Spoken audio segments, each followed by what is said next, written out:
Okay, this next video is looking at parallel and perpendicular vectors.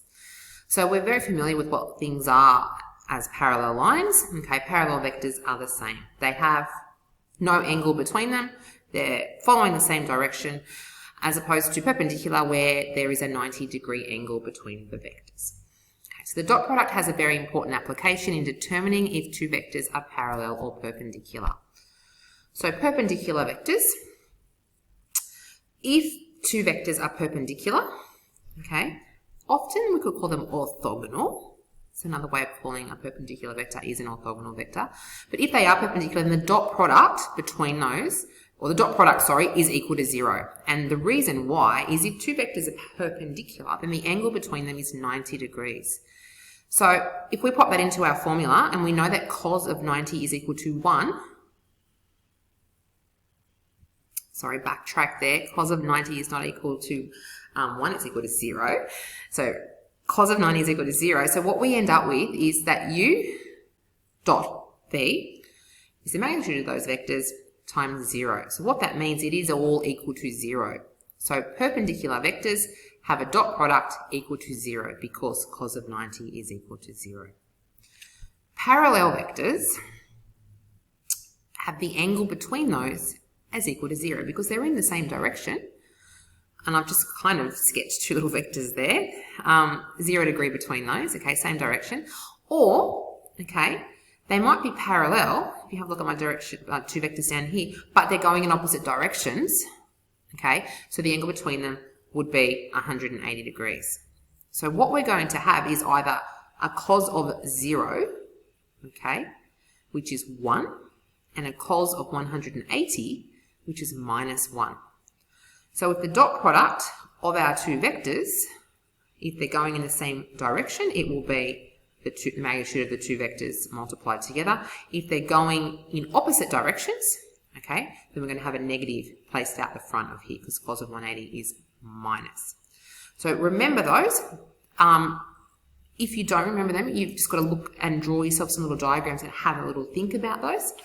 And now we're going to have a look at the example.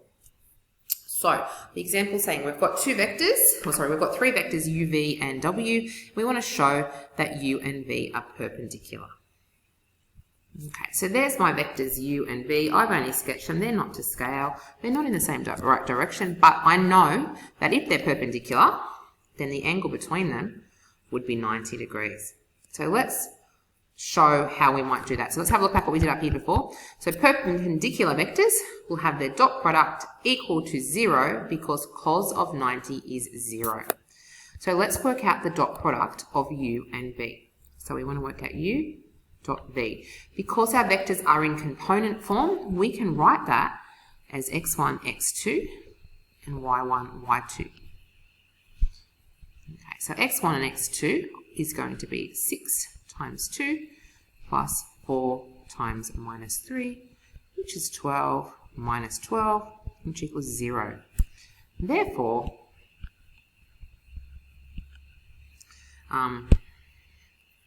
perpendicular.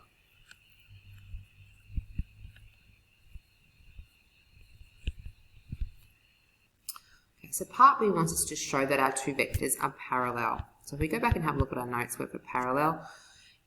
If they are parallel, okay, we're either going to have them parallel in the same direction and all parallel in the opposite direction. So let's first of all work out what u dot w dot is. So that's our x components multiplied together plus our y components multiplied together. So we're going to have 2 times 12 plus we're going to have minus 3 times minus 18, which is 24 plus 54, which is 78. So let's work out also now what the magnitude of u is and then what the magnitude of v is. So the magnitude of u is going to be the square root of 4 plus 9, which is root 13. The magnitude of w is going to be the square root of 144. So look at what 18 times 18 is, plus 324. Okay, which is going to be equal to the square root of 468.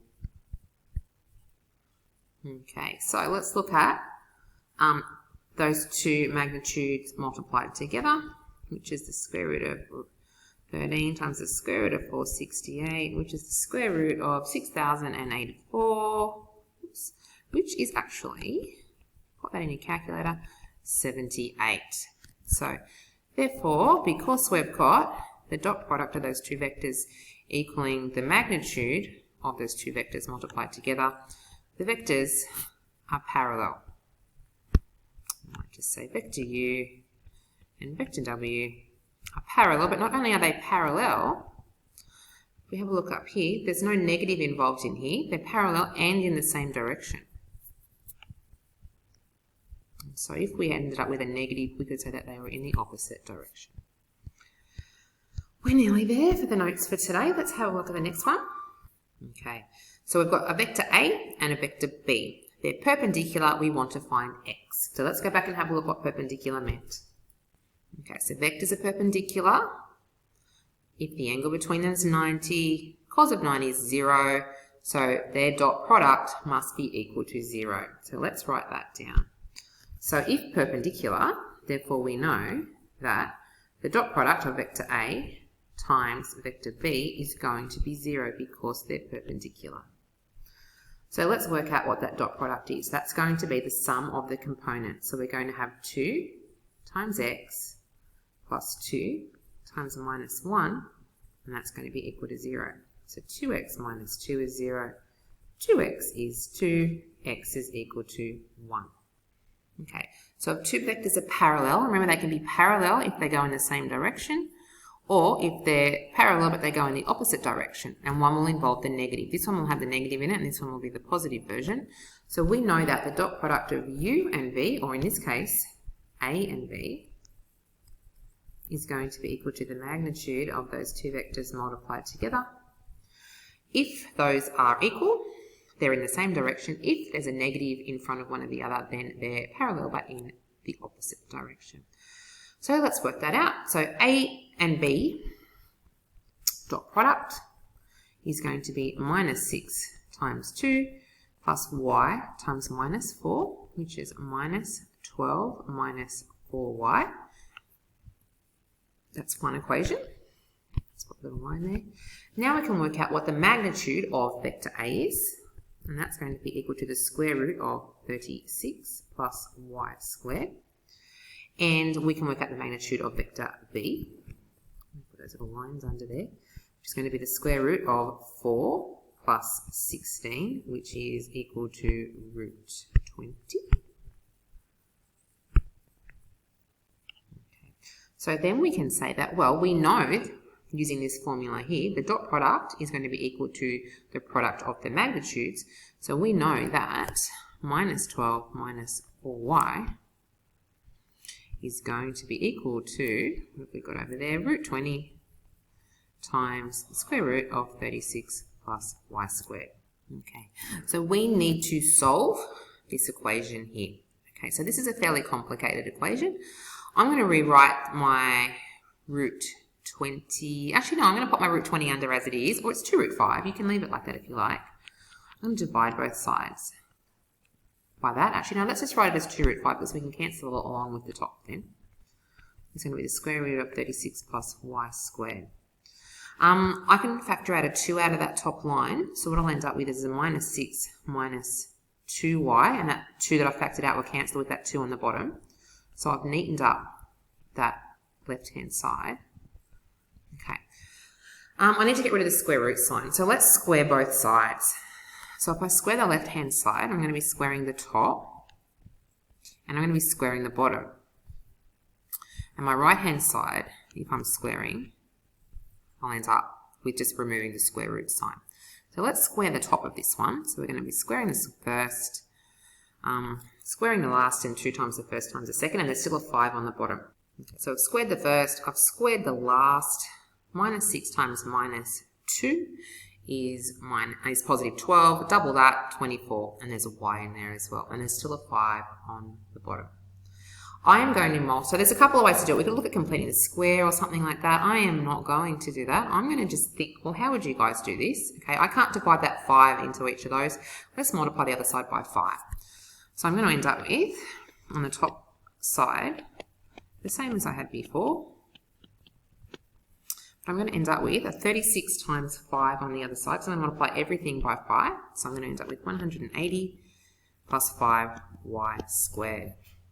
If we get everything to the right-hand side and make the left-hand side equal to 0, I'm going to end up with y squared minus 24y. And we're going to have 180 that's already there. And we're going to subtract from that 180, 36. So I'm going to end up with 144.